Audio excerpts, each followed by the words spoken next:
G'day folks, Easy here. Want to put me two bob in about the Israeli Hamas Palestine um,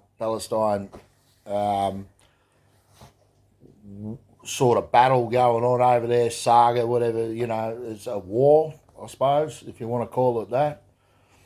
All right, let me explain something. At the moment, there's a lot of propaganda flying around from Israel, and I'm not pro-Palestinian. I'm not pro-Israel. I'm not even in this shit, But looking from the outside, I just watched a video where, all over Israeli news there's about Hamas, terrorists, and that they're grabbing babies and, there's 20 babies with their heads cut off, and, they're tying up babies and burning them and stuff like that. Now, if you think about this logically, okay, let's start from the start because I'll explain this. The first casualty of any war is truth, all right? So there's both sides to each story, and somewhere in the middle is the truth, all right? Both sides believe they are freedom fighters. You could call the other side terrorists, but on their side, they're considered freedom fighters. If we're talking about Palestine, they're talking about trying to preserve their land, trying to save their land, trying to, they're trying to stop the expansion of Israel and all that going on. And if you talk about Israel, well, they're sort of like thinking that, the Palestinians have stolen their land and this and that, whatever, right? But let's put, if you think about it logically, all right, so put yourself there as a soldier or a freedom fighter, right? Either way. And you're under heavy mortar attack and, you've been fighting for days now. Do you honestly have time to just go around and line up 20 babies and cut their heads off? Do you have time to bother with tying babies up and burning them when you're under mortar attack? Aren't you interested in covering your own ass, hiding in a bunker, behind a wall in a trench, doing something like that, and looking out for where the shelling and stuff is coming from and saving your own damn ass?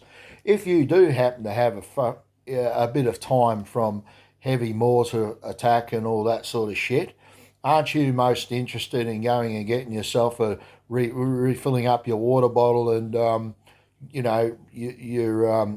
your supplies, like resupplying, getting more ammo? You're not interested in running around and killing babies that aren't doing anything to you. All right? So I'm going to call bullshit on that. But what the purpose of that sort of propaganda is to create a lot of emotion, right? To get other countries to really get people's backs up an emotional level like that peaks, The same as 9/11 did, right? Anyone with half a brain knows that was an inside job, but everybody was so emotional, they're like, right, let's go and kill all the Arabs, like that's how they were. And it's not, the only people that win out of this stuff is the people that create these wars. And usually they're funding both sides. I mean, hey, let's not forget, Obama's just given, $6 billion over to Iran, okay? So, we'll say Obama. It was actually, it was Obama, but he did it through Biden. He tried to do it when he first left office, when Trump took over, but then Trump stopped that transaction from happening. Now Biden's in, and he's let Biden play around for a long time, and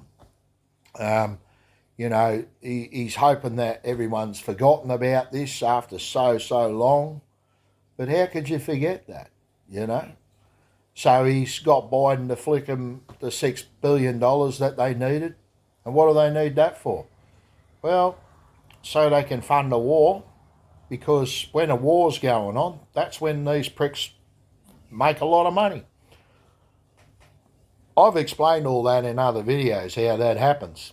But anyway, I'm going to cut it short there.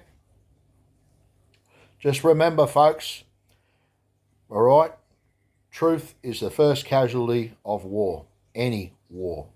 Thank you.